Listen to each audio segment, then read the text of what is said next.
నమస్కారం, NS news కి స్వాగతం. నా పేరు ఉషా. ముందుగా ముఖ్యాంశాలు. రాజానగరం నియోజకవర్గం కోరుకొండ మండలం గాడాల గ్రామంలో శ్రీ మానసాదేవి సహిత జయ దుర్గా మందిరం, శ్రీ శాంకరి దుర్గా పీఠం, శ్రీచక్ర నిలయం చారిటబుల్ ట్రస్ట్ మరియు నాగమ్మ తల్లి గోశాల వద్ద నాగపంచమి సందర్భంగా ఆలయంలో ప్రత్యేక పూజలు నిర్వహించారు.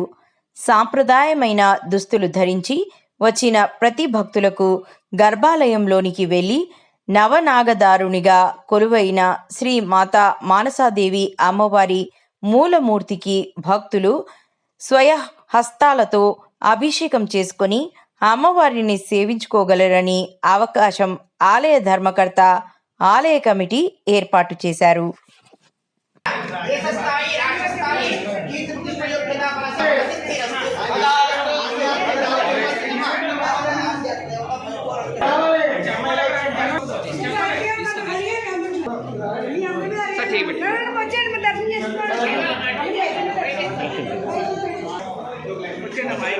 అభిషేకం రావాలి. మా విగ్రహాన్ని ఎవరు తాకద్దు, ఓన్లీ అభిషేకం చేసుకోవాలి.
ఈరోజు నాగపంచమి సందర్భంగా ప్రతి ఒక్కరిని కూడా మానస అమ్మవారికి, మనం నాగమ్మ తల్లి అంటాం, నార్త్ సైడ్ వాళ్ళు మానసాదేవి అని పిలిచే దేవత ఈవిడ మానస అమ్మవారు.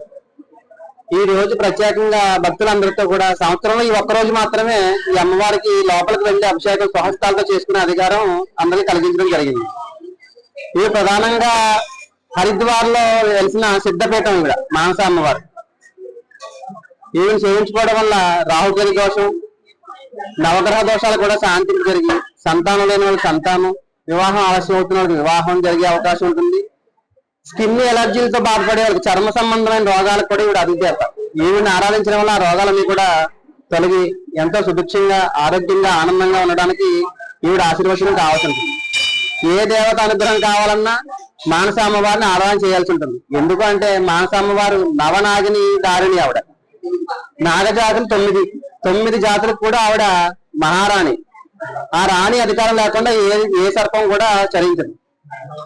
కాబట్టి ఈవిడ ఆరాధన చేయడం వల్ల మనకి ఎంతో ఆరోగ్యం కావాలన్నా, ఐశ్వర్యం కావాలన్నా అని కూడా ఈ సిద్ధపీఠంలో జరుగుతుంది. ప్రత్యేకంగా ఈవిడ పీఠం అనేది హరిద్వార్ లో ఉంది.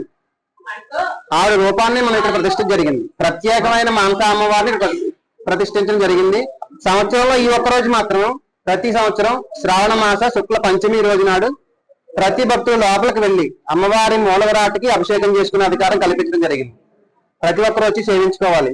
అదే విధంగా ఈ పైన ఉన్న అమ్మవారు జయదుర్గా అమ్మవారు. ఈవిడ వైద్యనాథలో ఉన్న వైద్యనాథ స్వామి ఆలయ ఎదురుగా ఉన్న అమ్మవారు హృదయపీఠం. అమ్మవారి యొక్క అష్టాదశ శక్తి పీఠాలు కాకుండా 52 పీఠాలు ఉన్నాయి. అందులో ఇంకా ముఖ్యమైన 108 పీఠాలు ఉన్నాయి. 108 పీఠాల శక్తి పీఠాల్లో ఒక పీఠమైంది వైద్యనాథ పీఠం. అమ్మవారి హృదయం పడిన ప్రదేశం. ఆవిడ త్రినేత్రాలతో ఉంటారు. అలాగే దుర్గా అమ్మవారు కూడా ఈవిని ఆరాధన చేసే విజయం పొందుతారు. ఈవిడ పేరు జయదుర్గ అమ్మవారు. ఈవిడ మొట్టమొదటిసారిగా మన ప్రాంతంలో రాజరాజ నరేంద్రుల వారు రాజమహేంద్ర నగరం పాలించిన రాజరాజ నరేంద్రుల వారు అమ్మవారిని ఆరాధించి విజయం పొంది ఉన్నారు. ఇక్కడ పైన ఉన్నది హృదయపీఠం, కింద మానస అమ్మవారు సిద్ధపీఠం. ప్రతి మంగళవారం ఇక్కడ అన్నదానం జరుగుతుంది, నిత్యం గోసేవ జరుగుతుంది. ఎవరు ఎలాంటి ఇబ్బందులు ఉన్నా వచ్చి అమ్మవారు సేవించుకుని తరించగలరని కోరుకుంటున్నాం. శ్రీమాత్రే నమః. ఈ రోజు ఏం జరుగుతుంది? ఈ సనాతన ధర్మ పరిరక్షణ భాగంలో ఈ రోజు ప్రతి ఒక్కరిని సాంప్రదాయ దుస్తులు ధరించి రమ్మడం జరిగింది. సాంప్రదాయ దుస్తులు ధరించి తిలకదానం చేసి ప్రతి ఒక్కరిని లోపల ప్రవేశం కల్పించి వారి స్వహస్తాలతో క్షీరాభిషేకం చేయించుకునే అవకాశం కల్పించింది. అదే విధంగా ఇక్కడ తేజపత్రం అనే పత్రం మీద వారి ధర్మబద్ధమైన కోరికను రాసి జరుగుతున్న హోమగుండంలో సమర్పించిన వారికి ఆ కోరికను సిద్ధించే అవకాశం ఉంటుంది. అదే విధంగా వారి పేరు, గోత్రము, వారి ధర్మబద్ధమైన కోరిక ఒక పత్రంలో రాస్తే మీరు చేసే ప్రతి పూజలను వారి సంకల్పం చేసి వారి కోరిక తొందరగా సిద్ధించే విధంగా సంకల్పం చెప్పడం జరిగింది. అందులో భాగంగానే ప్రసాద వితరణ, మా వాలంటీర్లకి అన్నదాన కార్యక్రమం అన్ని కూడా ఏర్పాటు చేయడం జరిగింది. ఎంతో విజయంగా, ఎంతో దేదీప్యమానంగా ఈ రోజు కార్యక్రమం నిర్వహించడం జరిగింది.